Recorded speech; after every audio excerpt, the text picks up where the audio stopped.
What's up YouTube? Coin Flip back, and today we have another video. Welcome back to my channel. This one is a coin shop grab bag, if you will. I believe this one was $173. And my coin shop basically said that they do these from time to time, and he said typically when they do it, some lady grabs them every time. So we were lucky apparently to catch this one before she picked that up, and figured, what the heck, let's see if it's worth 173 bucks, what's inside, and figured we'd bring you along the way. Let's get into it.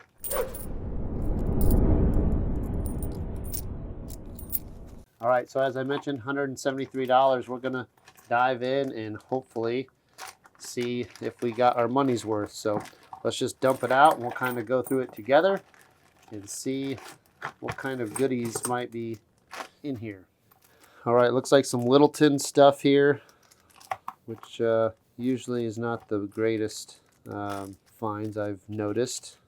But I feel bad for people that have bought this Littleton stuff because I know they are very overpriced, generally speaking. So let's grab some of these and see what else we might have. Yeah, lots of Littleton stuff. So I'm sure that's why they threw it in the grab bag. That's probably over half the grab bag here. But let's just dive into it and see what we have. As we go, I'll just put a fair value, fair market value, like either eBay comps or something of that nature, or just red book values based off what I believe the condition is. We'll put that right up here and give you a value and see if it's going to equate to what we spent. So if you have any information or disagree, let me know in the comments, or let me know if we did well. All right, starting off here, 1935 Buffalo. That one looks to be a Philly. Not bad condition overall, but very common. V-nickel, 1906. Again, very common on that one. 43 steel cent. 1937. That one's a Philly, so no three-legged buffalo, unfortunately. 55 Denver. This one looks to be uncirculated. That could be an upgrade to our book, but we'll take a look at that later. 1944 Philly war nickel, so got some silver there. Not in very good condition. 1944 wheat cent average. This one's a red one. 1956. That's a nice red uncirculated wheat cent. So again, that could be an upgrade. That'd be nice if it was. Another red one. This one's a 54S. So again, that could upgrade our album, which I'd be happy for. It looks like another red wheat cent. This one's a 55S. All right, looks like a second 55S. So those are nice to have in the reds. Always love red wheat cents. So let's see what else we got. Let's take a look at the box here next, I guess. And obviously this one's from the United States Mint. Not sure what this is going to be. All right, Lewis and Clark Bicentennial. And looks like 90% silver, and looks like it's going to be 26.7 grams. So this one's from Philadelphia, 26.7 grams, 90% silver. Looks like 500,000 minted on these. So definitely got some silver on that, and pretty nice overall. So basically just like your commemorative dollar here. So anyway, we'll take that. Definitely a good piece of silver for the stack. Just shy of 1 ounce. 2 gold flake vials. These are also kind of gimmicks, if you will, much like the Littleton, just overpriced for what's in here typically. I just don't know where people get these all of the time. That being said, I see them all the time on auctions all over the place. So I don't know what there actually is for weight in gold. Maybe that's something we can do on a later video. But again, most likely something to stay away from unless it's, I'm not even sure value. So again, I'll put that up here. It's like a 1980 proof Susan B. Ankeny. Those are always really nice in the proof versions. Can't be mad at that. I don't have one of those. All right, this one's pretty cool. 1969S, and looks like we have a clipped planchet down here on the bottom left. So those are always neat to have. Clipped planchet. They got a $10 mark on there.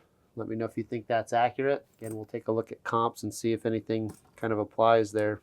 Looks like a 1960 proof Benji. Also can't be mad at that. Looks like that's pretty clean overall. We'll have to get it out of this bag and into something more safe. But looks like just a very little hint of cameo. Definitely wouldn't get the designation, but in certain areas of the bell and the portrait. But again, wouldn't get the designation on that one.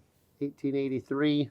This is no cents. 83 V-nickel.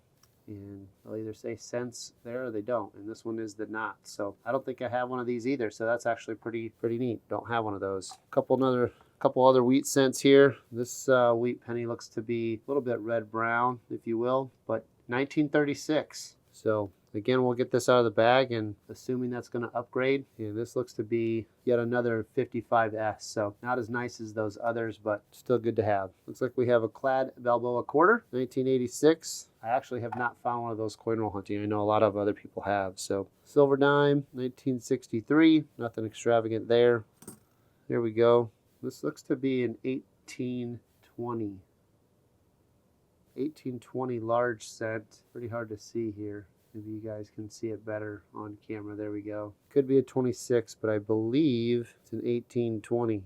So don't think we have that one. That'll probably go into my son's large cent album, but that's cool. Here's a loose penny here, 1946 wheat. It's corroded.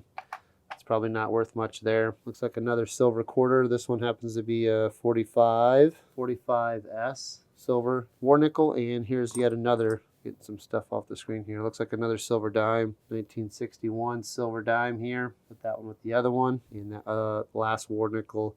This one's a 43 Philly. Always want to check those for the 3/2. And I believe there's a doubled I also.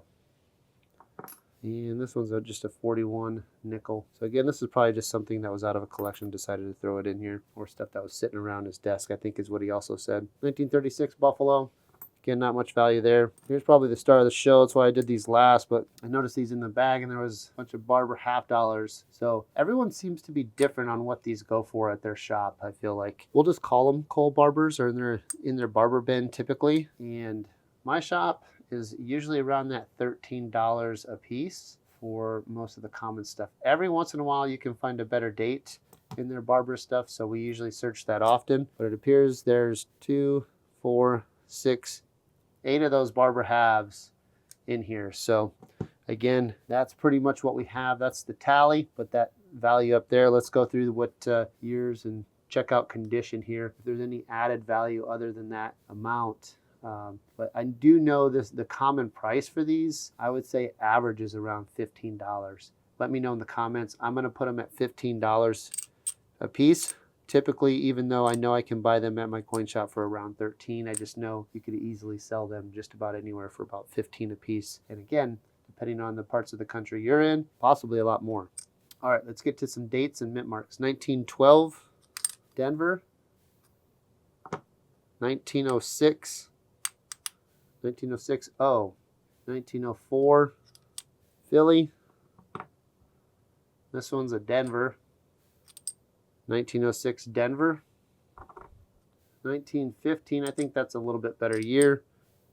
And I thought that was a 15 Philly for a second there, but I think there's an S at the bottom. I do know that 19 Philly is definitely one of the better dates. Very, very low mintage. Among most of these are actually pretty low mintage overall for the series. 1907 Philly. This one's pretty slick and wore down. Looks like an O mint mark. 1908, and lastly another O mint mark, 1907 O. So yeah, we'll put the mintages and values up there for you, but let me know overall what you think and how we did. If you think that it was worth the 173, or if you think we got duped on the old goodie bag, if you will, but kind of a grab bag. That's all I have. Appreciate you guys for watching, and we will catch you on that next video. Coin flip out.